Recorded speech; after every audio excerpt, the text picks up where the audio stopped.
Ya, mulai saja, Pak.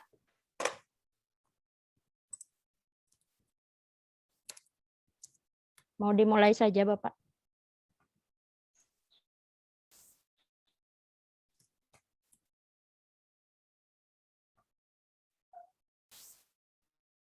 Pak Reva ada di Kawitan. Enggak, Bu Reni, Bapaknya kayaknya ini jaringannya. Sinyal ya. Ya. Mulai, silakan. Oh ya, siap-siap. Ya, Mangga. bismillahirrahmanirrahim. Ya, mulai ya, Pak. Siapa ini Bismillahirrahmanirrahim. namanya? Reni, Bapak. Reni ya. Ya. Bismillahirrahmanirrahim. Assalamualaikum warahmatullahi wabarakatuh. Alhamdulillah ya, teman-teman. Kita bisa bersilaturahim kembali di dunia maya ini, di alam maya. Masih dalam nuansa 10 hari terakhir ya, mudah-mudahan tidak mengurangi keberkahan Lailatul Qadarnya. Mudah-mudahan kita semua senantiasa diberikan nanti untuk menuju ketakwaan gitu ya. Semoga kita bisa mencapai itu semua. Amin ya rabbal alamin. Ya, alhamdulillah pada kesempatan hari ini saya bersama teman-teman Pak Reva dan mudah-mudahan Pak Rahmat sudah nyala lampunya karena sedang mati lampu katanya di Cianjur. Untuk presentasi pertama, saya akan mempresentasikan proposal tesis saya mengenai peran komunikasi terhadap perilaku organisasi pendidikan. Studi kasusnya di Madrasah Tsanawiyah Ar-Rahmah Sukajadi, Bandung. Ya, karena memang komunikasi itu menjadi salah satu faktor yang sangat penting ya dalam suatu organisasi, dalam mengelola organisasi. Sehingga berdampak bagi perilaku organisasi itu sendiri. Adapun latar belakang masalah, setiap manusia pada kenyataannya gitu ya, dalam kehidupan ini setiap manusia tidak dapat hidup tanpa komunikasi. Salah satu keterampilan di abad 21 ini yang harus dimiliki itu adalah 4C, critical thinking and problem solving, creativity, kolaboratif, dan communication atau komunikasi. Nah, sejalan dengan temuan penelitian ini ya, Pearson Learning Curve Report dalam World Economic Forum, Future of Job Report 2018 itu menyatakan bahwa salah satu keterampilan di 2022, yakni sekarang masih 2021 gitu ya, menuju 2022 yang perlu dikembangkan itu adalah komunikasi. Nah, dalam proses komunikasi organisasi, terkadang sering kali terjadi hambatan-hambatan dalam organisasi gitu ya, seperti masalah mengembangkan pesan ataupun saat menerima pesan gitu. Nah, perkembangan teknologi komunikasi ini sangat cepat gitu ya. Maaf tadi ke copy ya 2 kali. Langsung ke paragraf terakhir. Jadi perkembangan teknologi komunikasi ini ya sangat cepat. Ya itu di zaman sekarang terjadi seperti itu gitu ya. Tapi seharusnya itu tidak mengurangi arti pentingnya komunikasi di antara orang-orang yang tergabung dalam organisasi pendidikan. Nah, komunikasi antara sesama warga sekolah khususnya ya tidak harus selalu bergantung pada teknologi, tetapi memang bergantung dari kekuatan masing-masing individu dan lingkungannya. Sehingga peran komunikasi sangatlah penting dalam perkembangan suatu organisasi pendidikan. Makanya di situ penulis ya saya pribadi ya menjadikan sebuah judul ya dalam proposal tesis itu ya peran komunikasi terhadap perilaku organisasi pendidikan. Adapun pertanyaan penelitian ada 1, 2, 3, 4, ada 5. Yang pertama, apa yang dimaksud dengan komunikasi? Yang kedua, bagaimana kedudukan, peran, dan fungsi komunikasi dalam organisasi pendidikan? Yang ketiga, apa yang menjadi hambatan dan tantangan dalam komunikasi di organisasi, terkhusus di sekolah yang saya lakukan penelitian. Yang keempat, bagaimana strategi komunikasi efektif yang dilakukan di Madrasah Tsanawiyah Ar-Rahmah dalam menjalankan komunikasi dalam organisasi pendidikan. Yang terakhir, apa dampak strategi komunikasi efektif yang dibangun di Madrasah Tsanawiyah Ar-Rahmah terhadap perilaku organisasi pendidikan di Madrasah Tsanawiyah Ar-Rahmah Sukajadi Bandung. Sehingga menjadi rumusan masalah 3 hal ya. Yang pertama, bagaimana konsep komunikasi organisasi. Yang kedua, bagaimana strategi komunikasi efektif yang dilakukan di madrasah itu sendiri dalam menjalankan komunikasi dalam organisasi. Dan yang terakhir, bagaimana dampak strategi komunikasi efektif yang dibangun terhadap perilaku organisasi di Madrasah Tsanawiyah Ar-Rahmah Sukajadi Bandung. Ya, itu mungkin Bapak dan teman-teman semuanya, hatur nuhun. Ya, mangga ya, kalau misalkan ada yang kurang jelas, boleh kita nanti diskusikan ya. Begitu mungkin, Pak.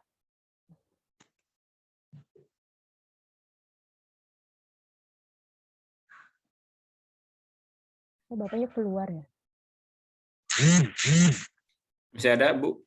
Oh, masih ada.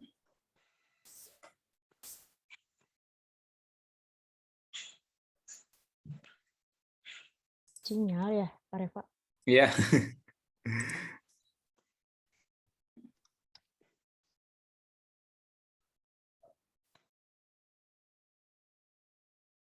Mau dilanjut aja tuh sama Pak Reva? Nanti dulu, belum ini. Oh ya. Biar nanti Bu Reni yang nggak dapat bedahannya. Ah, udah. Udah, Pak? Bapak, udah, Pak? Ya, jadi ini masalah istilah-istilah yang ada pada judul ya. Ya, Pak. Peran komunikasi terhadap perilaku organisasi. Baiknya peran komunikasi dalam perilaku organisasi. Oh, dalam. Ya, siap. Terhadap tapi dalam. Siap, Pak. Oke. Oke, Pak. Tadi Anda menyatakan bahwa ada 4C, itu peran komunikasi. Iya, Pak. Ya, kreatif, kolaboratif, communication, terus apa satu lagi? Tadi tuh problem solving. C apa sih satu? Critical sama problem Yang solving. kedua, Mau ditampilkan kritik. lagi, Pak? Enggak, disebut aja. Oke. Critical thinking, Pak. Critical thinking. and problem solving. Kemudian yang kedua creativity. Yang ketiga kolaboratif. Yang keempat komunikatif. Oke. Ya. Itu peran komunikasi itu 4C itu. Itu peran komunikasi. Yang saya dapetin bukan peran komunikasi, tapi justru di abad sekarang ini yang dibutuhkan itu 4 hal itu gitu, Pak. Salah satunya komunikasi gitu. Oh, jadi komunikasi itu salah satu dari 4C yang diperlukan saat sekarang. Gitu. Betul. Dan kita mau berbicara komunikasinya sekarang. Betul. Secara teori, peran komunikasi itu ada berapa aspek? Secara ada teori. Berapa item? Ya. Perannya ya, Pak? Ya. Kalau perannya ada, tunggu sebentar. Peran komunikasi itu dalam menciptakan memelihara otoritas ada 5 apa, Pak? 7. Apa saja? Menurut Barnard, jadi mengemukakan tentang faktor komunikasi yang berperan dalam menciptakan dan memelihara otoritas yang objektif dalam organisasi pendidikan itu ada 7. Yang pertama, saluran komunikasi harus diketahui secara pasti salurannya. Yang kedua, ada saluran komunikasi formal pada setiap anggota organisasi. Yang ketiga, jalur komunikasi seharusnya langsung atau sependek mungkin. Yang keempat, garis komunikasi formal dipergunakan secara normal. Yang kelima, orang yang bekerja sebagai pusat pengatur komunikasi haruslah memiliki kemampuan yang baik. Yang keenam, garis komunikasi seharusnya tidak mendapat gangguan pada saat organisasi sedang berlangsung. Yang ketujuh, setiap komunikasi haruslah disahkan. Begitu, Bapak. Oke. Sedangkan pertanyaan penelitiannya? Pertanyaan penelitiannya tadi, sebentar. Yang pertama, apa yang dimaksud dengan komunikasi? Oh, itu Ya, bagus juga. Terus? yang kedua, bagaimana kedudukan, peran, dan fungsi komunikasi dalam organisasi pendidikan. Yang ketiga, apa saja yang menjadi hambatan dan tantangan dalam komunikasi di organisasi. Yang keempat, bagaimana strategi komunikasi efektif yang dilakukan di tempat penelitian saya, Madrasah Tsanawiyah Ar-Rahmah, dalam menjalankan komunikasi. Kemudian yang kelima, apa dampak strategi komunikasi dalam perilaku organisasi pendidikan, Pak? Oke. Ya.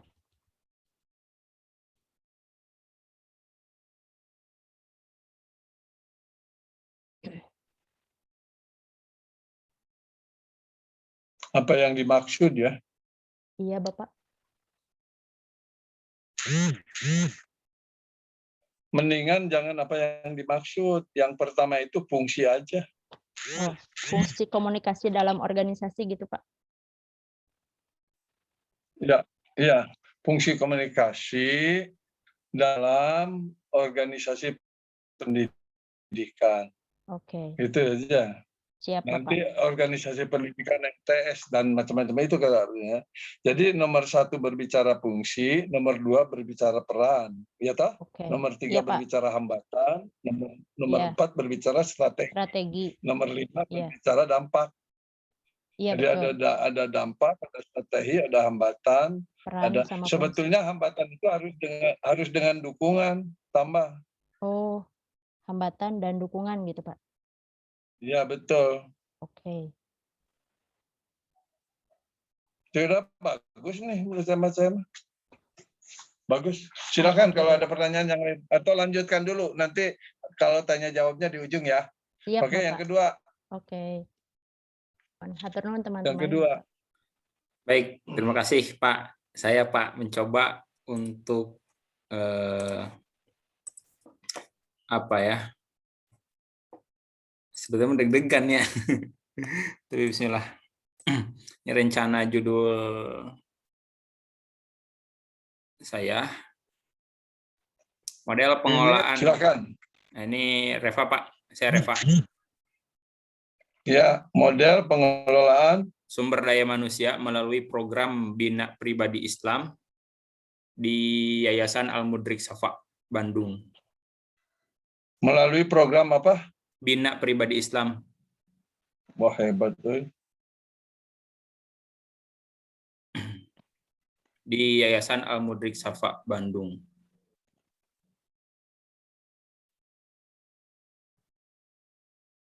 Baik, Oke.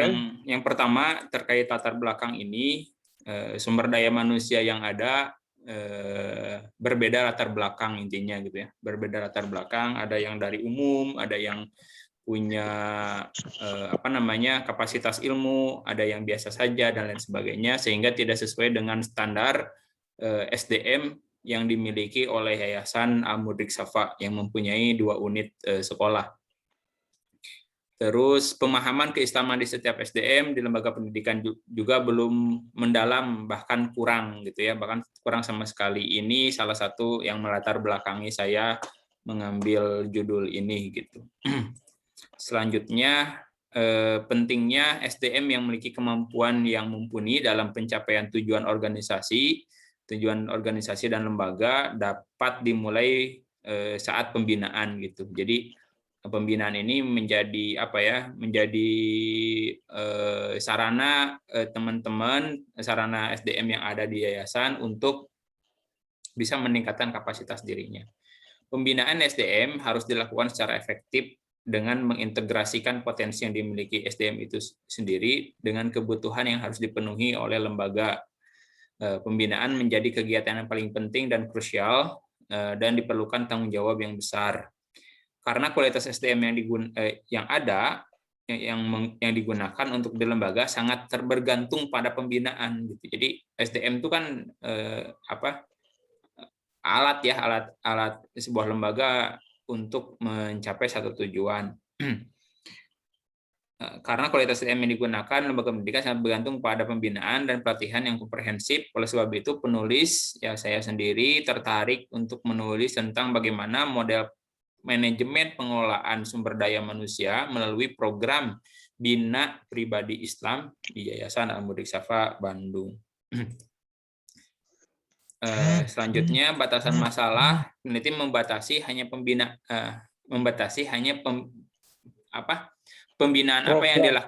pembinaan apa yang dilakukan sama yayasan gitu.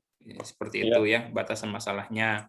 Terus rumusan masalahnya, mohon maaf ini baca tulisannya agak kurang baik ya. Fontnya jadi berubah, kenapa ya? Yang pertama bagaimana pengelolaan pembinaan. Jadi yang pertama rumusan masalahnya bagaimana pengelolaan pembinaan SDM di Yayasan Al-Mudik Safa Bandung. Yang kedua, apa bentuk dari program Bina Pribadi Islam untuk model pengelolaan sumber daya manusia.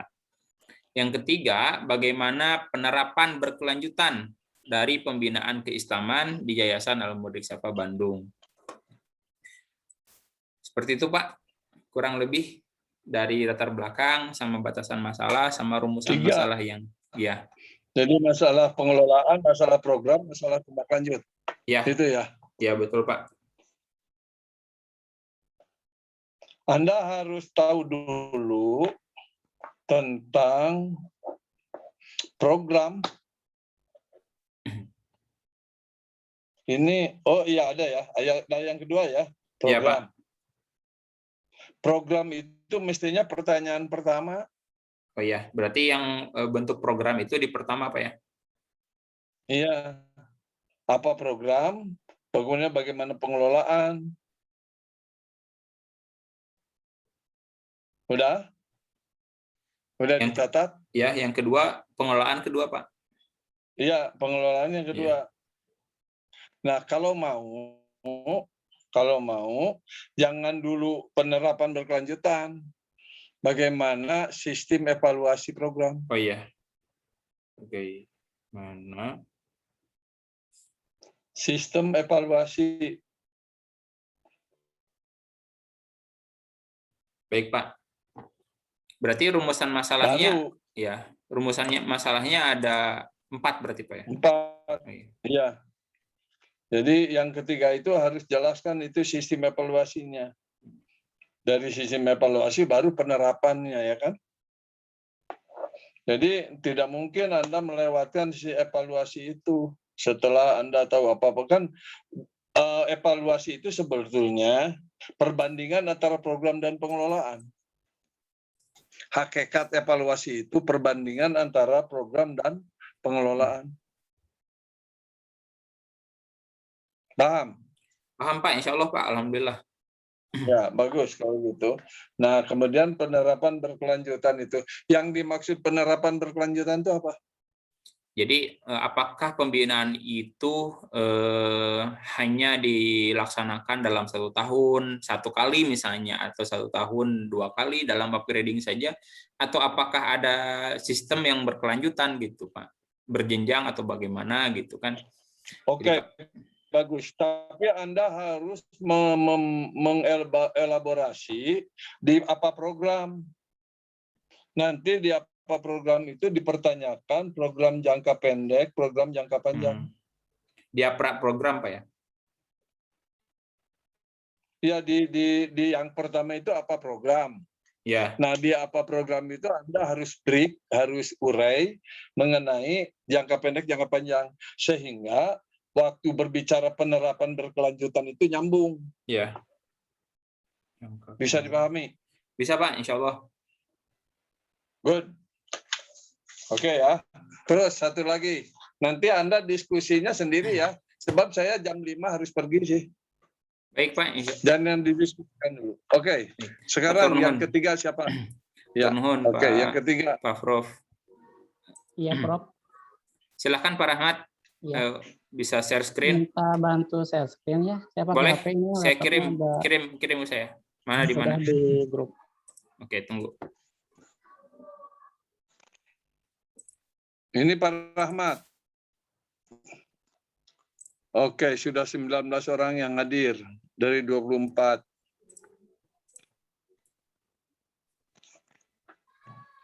Kedap.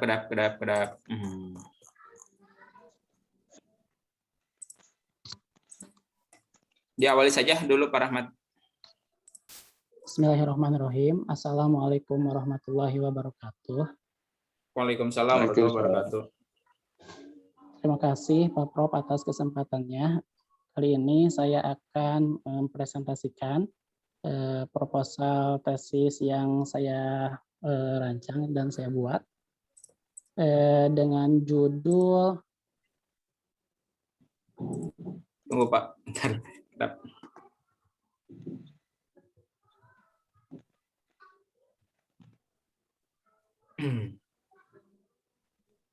Enggak Pak. Dengan judul Supervisi Kepala Sekolah untuk meningkatkan kompetensi profesional guru di MTS Islamiyah Sayang Cianjur.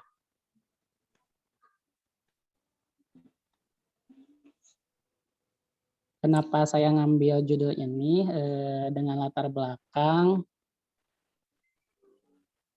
di sini ada keberhasilan pendidikan bagi peserta didik tidak terlepas dari peran guru yang profesional. Hal ini diakibatkan karena profesional guru ditunjang dari berbagai aspek, baik itu guru menguasai pembelajaran, menguasai standar pembelajaran, dan menguasai pembelajaran dengan menggunakan IT. Nah, untuk mengembangkan kompetensi tersebut, guru juga memerlukan bantuan berupa bimbingan yang terencana dari supervisor, ya, yakni kepala sekolah yang memberikan layanan serta bantuan untuk meningkatkan belajar mengajar di kelas dan menghasilkan kualitas belajar siswa. Nah, di sekolah MTS ini ada beberapa guru setelah saya wawancara, ternyata untuk saat pembelajaran itu ada guru yang nggak bawa RPP dan tidak menggunakan IT. Dengan rumusan masalah,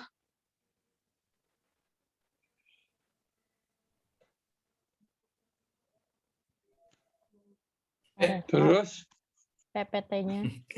Mohon maaf. dengan boleh dilanjut Pak. Dilanjut. Rumusan masalahnya yaitu bagaimana strategi supervisi kepala sekolah untuk meningkatkan kompetensi profesional guru di MTS Islamiyah Sayang Cianjur. Yang kedua, bagaimana pendekatan supervisi yang dilakukan kepala sekolah untuk meningkatkan kompetensi profesional guru di MTS Islamiyah Sayang. Dan yang ketiga, bagaimana? Sebentar, yang kedua itu apa? Yang kedua itu pendekatan. Bagaimana pendekatan supervisi yang dilakukan kepala sekolah. Iya. Dan yang ketiga itu bagaimana implikasi supervisi. Bagaimana implikasi supervisi kepala sekolah untuk meningkatkan kompetensi profesional guru di MTS Islamiyah Sayang. Terus? Udah hanya 3 Pak untuk rumusan masalah Pak Pop.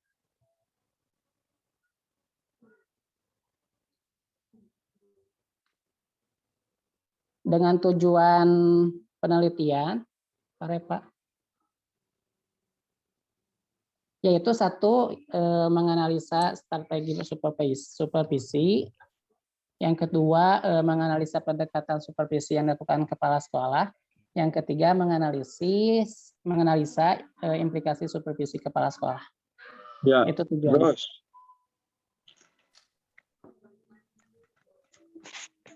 Udah, Pak.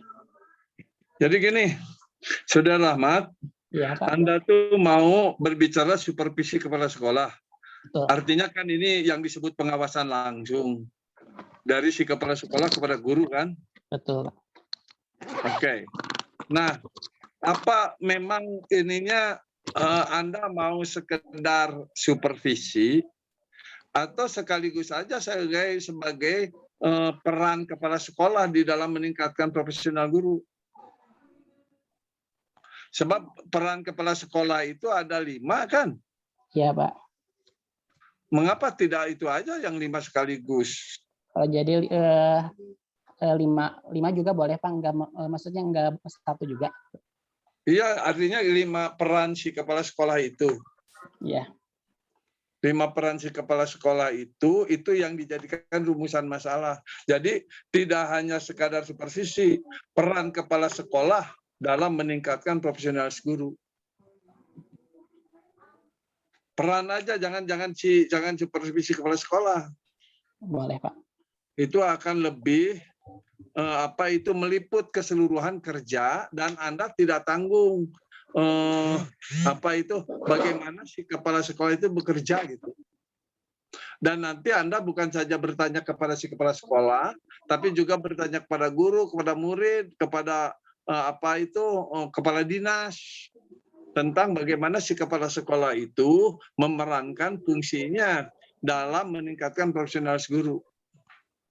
Itu akan jadi bagus itu nantinya. Anda bisa jadi punya semacam buku panduan bagi kepala sekolah. Tolong nanti diperkuat di dalam bab 2-nya teoritisnya. Nanti teoritis itu akan Anda sampaikan bagaimana sejauh mana sih teori-teori tentang peran kepala sekolah itu terlaksana di sanawiyah. Di sanawiyah kan ini tadi tuh? Iya, betul. Di sanawiyah itu diperankan, jangan-jangan tidak punya peran sama sekali, tidak berperan sama sekali si kepala sekolah itu sebagai peran yang memang seharusnya dilakukan oleh seorang kepala sekolah menurut Departemen Agama, Kementerian Agama. Kan ada peran-perannya itu. Dipertanyakan aja tiap perannya. Bisa dipahami? Baik, Prof. Bisa. Good. Siapa lagi? Kalau bisa dipahami. Cuma ada 3 Pak hari ini, Pak. Boleh.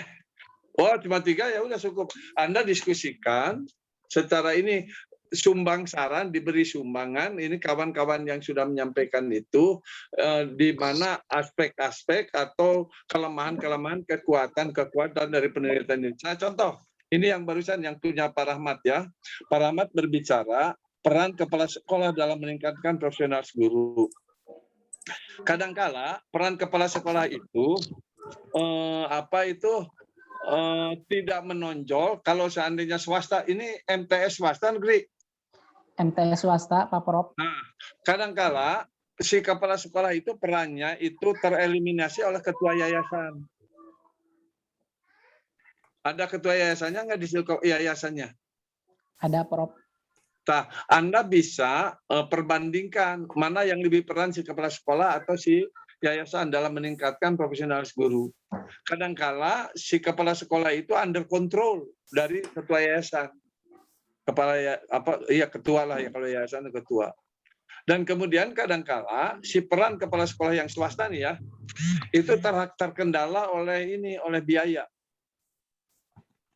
Itu harus dicek banget.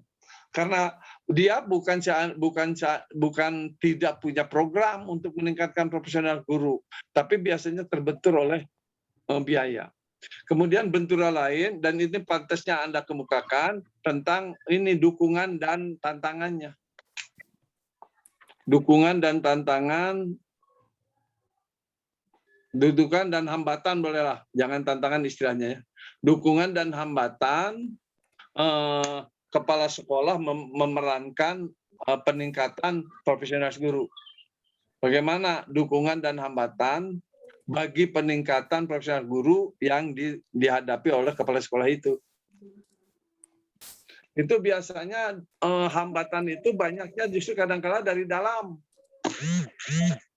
Mungkin Anda bisa dirinci yang 8 aspek itu, Saudara Rahmat.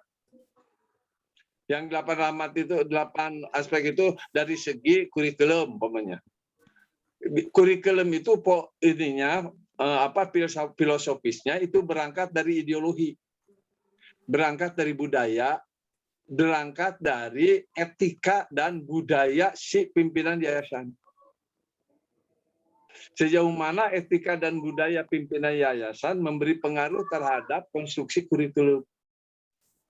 Dan bagaimana si kepala sekolah memerankan titipan yayasan itu. Oke ya. Begitu juga yang terkait dengan dukungan. Yang Anda tahulah, ini di luar ini ya, yang Anda tahu, itu ada berapa muridnya? Muridnya 200, Prof. Sekitar 200. Kelasnya? Kelasnya itu ada, tiap angkatan ada 6 kelas. 6 5 kelas. sampai 6. Jadi 18 kelas dong? Ada yang 4, ada yang 5, ada yang 6. 4 jadi 15 kelas. 15 kelas itu jumlah seluruhnya 200 orang. Kurang lebih, Prof, lebih kalau nggak salah kemarin. Ini laptopnya lagi error. Ya, sebab kalau betul 15 kelas 200 orang, itu artinya kelas sangat efektif. Sebab satu kelas rata-rata nih ya, berbicara rata-rata satu kelas itu paling-paling 12 orang. 13, 12, 13. Gitu. 15 kali 12 saja 180. Jadi ada yang 12, ada yang 13 gitu. Mungkin ada yang 14 ya. Atau mungkin ada yang 15 juga. Berkisar sekitar itulah. Sebab kalau rata-rata 15 kali 15 kan 225. Ini kan hanya 200, tapi saya tidak tahu, Anda sendiri kan tidak pasti itu menampilkan angka jumlah mahasiswa. Iya, Prof. Gitu ya. Nah, dan ini punya implikasi. Kalau kelas kecil mestinya efektif sistem pembelajaran. Kalau kelas kecil. Berbeda dengan kelas besar, sistem pembelajaran itu kadang-kala agut-agutan kalau kelas besar. Kelas itu semakin kecil jumlah siswa, mestinya semakin efektif pembelajaran. Namun itu tergantung dari berbagai hal. Sebut saja umpamanya tentang profesionalitas guru itu. Kalau gurunya tidak profesional, walaupun kelasnya kecil, ya bisa jadi tidak bermutu juga. Tidak bermutu juga. Kalau seandainya gurunya tidak profesional. Bagus ya nih. Kalau di itu kan biar nanti jadi jadi buku petunjuk bagaimana peran kepala sekolah di SMP atau di sanawiyah swasta yang nanti Anda gambarkan keberadaan si yayasannya. Keberadaan si yayasan. Tapi saya kira enggak 200, mungkin antara 400-an jangan-jangan. Masa sih cuma 215 kelas? Atau memang kecil-kecil kelasnya? Lebih dari 20, Prof. Bentar. Lebih dari 20 itu apa makanya? Muridnya Lebih dari 200? Per kelasnya, per kelas. Oh, kalau lebih dari 20 kali 15 kali 300 minimal. Sekitar segituan. Ente menyebut 200 tapi gimana? 200 lebihan, Prof. Ya kalau lebih dari 20, rata-rata lebih 20 mungkin si murid itu antara 300 sampai 400, Pak. Segituan. Ente mengantisipasi. Ya, soalnya sekolah saya 15 rombel, Pak Rahmat 370. Iya, wajar lah. Wajar, itu artinya kan sekitar 220-an lebih per kelas. Bisa 25-an itu. 25-26 lah rata-rata. Kalau 25 kali 15 kan 375. Ya, itu Pak Rahmat dicek ya. Iya, Prof. Sebab nanti akan punya implikasi terhadap bentuk dukungan, bentuk hambatan. Kalau siswa sanawiyah itu banyak, itu artinya dukungan dari masyarakat bagus. Kalau siswa itu sedikit, itu berarti dukungan masyarakat kecil. Dan itu punya implikasi terhadap pembiayaan. Dan implikasi lanjutannya itu adalah terhadap kesejahteraan guru nantinya. Jadi merembet itu. Bisa jadi sarana prasarananya juga nggak bagus. Kalau seandainya perangkat-perangkat dari masalah pendanaan berkurang. Bisa jadi ya, tapi saya tidak tahu. Mungkin itu kan ada donatur. Biasanya kalau sanawiyah itu menyatu dengan pesantren, sarana prasarana itu tidak diambil dari si siswa, tapi lebih kepada donatur-donatur si kiainya itu.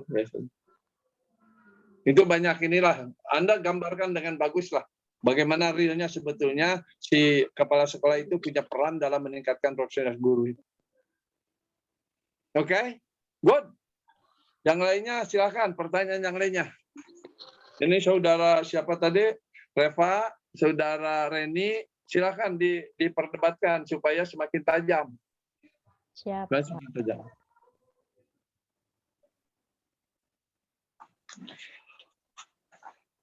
Boleh tanya sama saya juga. Masih ada waktu sih. Saya jam 5 akan leave jam 5. Maaf aja sebab ini ada urusan lain. Urusan puasa lah gitu. Maka teman-teman ada yang mau disampaikan atau didiskusikan atau yang bertanya terkait Topik, 3 topik itu ya. 3 topik tadi terkait mungkin tadi itu apa, Bu Reni? Peran komunikasi, di model pengelolaan SDM, program bina pendidikan pribadi, dan kemudian masalah peran kepala sekolah.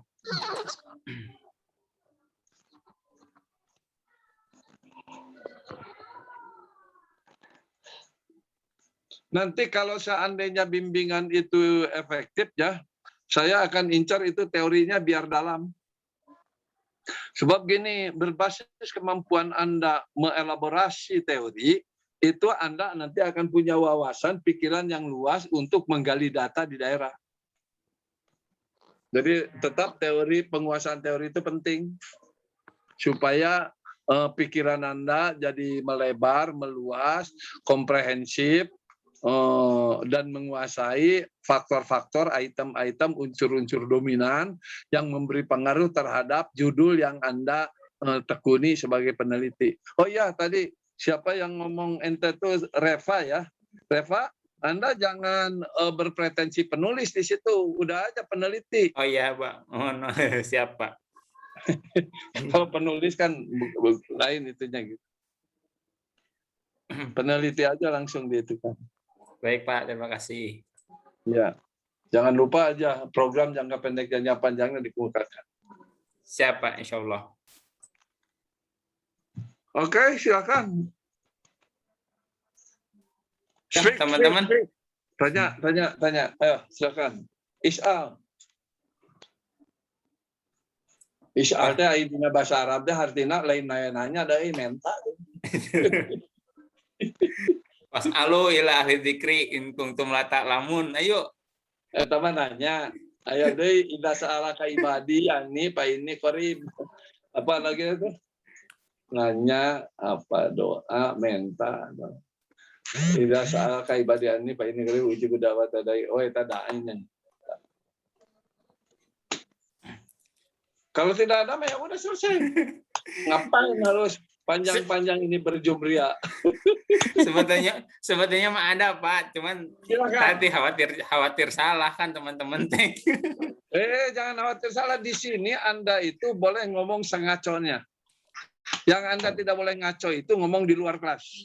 Kalau di dalam kelas, saya tidak akan marah terhadap mahasiswa yang ngomongnya ngaco.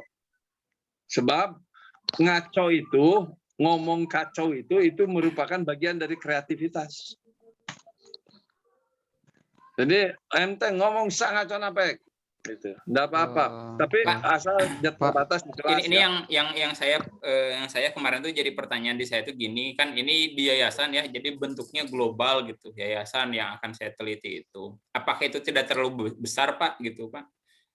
Enggak langsung di unit di SD-nya atau di SMP-nya atau di SMA-nya gitu. Karena mencakup sumber daya manusia yang ditujunya itu sebetulnya mah ya guru-guru yang ada di yayasan itu secara keseluruhan gitu, Pak. Bukan hanya gurunya sih, guru termasuk tendik, termasuk pembinaan di satpam, OB dan sebagainya gitu, Pak. Apakah itu tidak terlalu besar atau bagaimana, Pak? Enggak, sebab yang dipertanyakan itu model pengelolaannya. Oh iya. model pengelolaannya melalui program. Jadi intinya kan sebetulnya apa programnya, bagaimana program itu dikelola, ya toh? Iya, Pak. Bagaimana program itu dievaluasi. Jadi sebetulnya itu pengelolaan program itu meliput keseluruhan SDM, tetapi kan bukan satu-satu tiap-tiap SDM bagaimana diberikan action, tapi bagaimana konsep dari pengelolaan itu dan bagaimana pelaksanaan serta bagaimana evaluasinya. Jadi Anda lebih kepada top manager mempertanyakannya, pimpinan-pimpinan. Walaupun tetap kalau dalam kualitatif Anda harus triangulasi kan, check and recheck sampai apa namanya itu jenuh. Baik Pak, terima kasih. Ya, Semakin meyakinkan berarti saya. Ya. Ada lagi silahkan. Sekali lagi silahkan bertanya, sangat cona Anda apa-apa. Yang tidak boleh ngaco itu Anda ngomong di luar, sebab kalau Anda ngomong di luar ngaco, mempermalukan IAIN. Kalau di kelas mah nggak apa-apa. Malahan nanti kalau Anda diberi pembimbing, Anda itu jangan sampai waktu pembimbingan membuat skripsi, membuat tesis itu, menunda naskah di pembimbing. Jangan. Itu kesalahan besar para mahasiswa suka menunda naskah di pembimbing. Anda datang ke pembimbing itu menyodorkan naskah, tapi dengan persiapan mempertanyakan segala macam yang ada dalam naskah. Sehingga dengan demikian si pembimbing itu keluar pikirannya, keluar kecerdasannya. Sebab kalau Anda hanya memberikan naskah untuk dibaca, biasa coret-coret, kemudian hurufnya tidak mengerti, Anda datang ke rumah di itu pusing lagi. Tapi Anda harus siap secara ke pembimbing itu bawa rekaman. Begitu pembimbing Anda tanya, jawabannya direkam. Tanya, rekam. Terus jawab kayak gitu. Sehingga datang ke rumah lagi, Anda siap dengan informasi-informasi baru dan luas. Itu teknik penelitian mahasiswa kadang-kala enggak ini juga itu. Kadang-kala mahasiswa itu memberikan naskah ke pembimbing untuk diperiksa dan culeos itu. Itu kerugian besar betul. Jadi kalau Anda punya pembimbing, jadikan kesempatan untuk menggali sebanyak-banyaknya ilmu si pembimbing itu. Supaya Anda betul-betul punya wawasan luas. Dan gini kan, kalau pembimbingan tesis itu individual touch. Jadi sentuhan individu. Beda dengan di kelas. Kalau di kelas kan sentuhannya massal. Kalau di itu individu gitu. 30 menit, bisa berapa menit gitu ya. Tergantung si pembimbing punya waktu gitu. Jadi kalau mungkin kalau mau datang ke pembimbing itu, Anda tanya Bapak, kapan Bapak punya waktu, kami akan datang, yang tidak terlalu mengganggu keperluan Bapak yang lainnya. Itu Anda satu aja kepada mereka. Sehingga bisa digali semua ilmu dia biasa keluar. Bisa jadi nanti ilmunya ada yang cek Anda benar, ternyata salah gitu bisa. Anda bisa konfirmasi lagi nantinya. Sehingga hasil dari pembimbingan itu betul-betul Anda jadi new model, new thinking, punya pemikiran baru gitu. Oke? Good. Silakan lagi, apalagi pertanyaannya? Prof, izin bertanya, Prof. Ya, silakan. Ini kalau untuk perumusan masalah itu apa ada batasan pertanyaan yang dalam rumusan masalah itu, Prof? Batasan jumlah atau apa? Batasan jumlah ya. Tergantung kepada gini ya. Ini kalau saya baca bandingkan di dunia barat.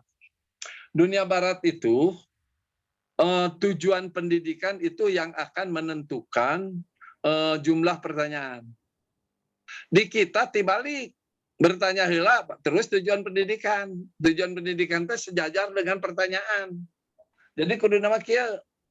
Tujuannya apa? Mau ke Jakarta. Yang ditanyakan apa? Yang ditanyakan itu pakai kendaraan apa, berapa biaya, makan di mana, istirahat di mana. Nah, itu tah pertanyaan penelitian teh. Tujuannya ke Jakarta gitu. Tujuannya mau tahu tentang bagaimana mekanisme manajemen kepala sekolah terkait dengan pembinaan profesionalitas guru. Eta kudu jadi tujuan. Maka kemudian pertanyaannya itu berbicara masalah perencanaannya, masalah programnya, masalah activity-nya, masalah controlling-nya, masalah leading-nya, masalah budgeting-nya, masalah staffing-nya, masalah coordinating-nya, silakan. Gitu. Di kita mah umumnya tujuan penelitian teh persis sama dengan pertanyaan penelitian yang di rumah sautik ya. Tina asalnya bagaimana jadi bertujuan itu gitu. Salah sebetulnya teh. Dan kulantaran guys jadi kebiasaan karena diantep si ngaripu maneh itu itu. Tapi sebetulnya kalau saya membimbing saya selalu tekankan itu. Tujuan itu di awal. Kemudian baru dari tujuan itu kita berbicara apa yang harus dipertanyakan berdasarkan tujuan itu. Tujuanna naon? Hayang ngalamar si anu. Tak pertanyaanna kumaha? Ente boga duit henteu, pantes henteu. Erah henteu datang ke kolotna itu. Eta pertanyaanna. Tujuanna mah hayang ngalamar. Gitu. Paham nggak tuh antara tujuan dengan itu tuh? Di kita ada masalah itu sudah. Harus saya buat buku khusus itu. Tapi sementara udah aja apa yang ada dalam pikiran disampaikan. Oke, Salahuddin. Siap, Prof. Ya, silakan yang lain.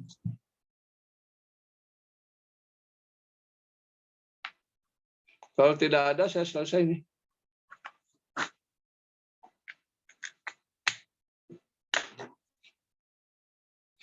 Kita itu belum pernah bertemu ya. Iya Pak Prof. Tatap muka belum, Prof. Coba di create, engke tas lebaran lah, tas lebaran, hitung-hitung halal bihalal. Tapi kudu disapoekeun. Kelas A jam sekian, kelas B jam sekian, kelas C jam sekian. Ulah 3 poe. Oh, saya riuh. Jadi harus ada koordinasi Kosma A, Kosma B, Kosma C. Oke? Insya Allah. Ya, so kata Kosma Reva, terus yang sah Linda, yang sadi jadi itu. Kalau tidak ada lagi pertanyaan, saya undur diri. Subhanakallahumma bihamdika asyhadu an la ilaha illa anta astaghfiruka wa atubu ilaik. Walhamdulillahirabbil alamin. Wassalamualaikum warahmatullahi wabarakatuh. Waalaikumsalam warahmatullahi wabarakatuh. Terima kasih Pak Prof. Ya, Sehat-sehat. amin. Doakan saya sehat. Aduh, saya khawatir sekali ini. Amin. Terus kalau Amin, teh Prof. lo habis tulisan.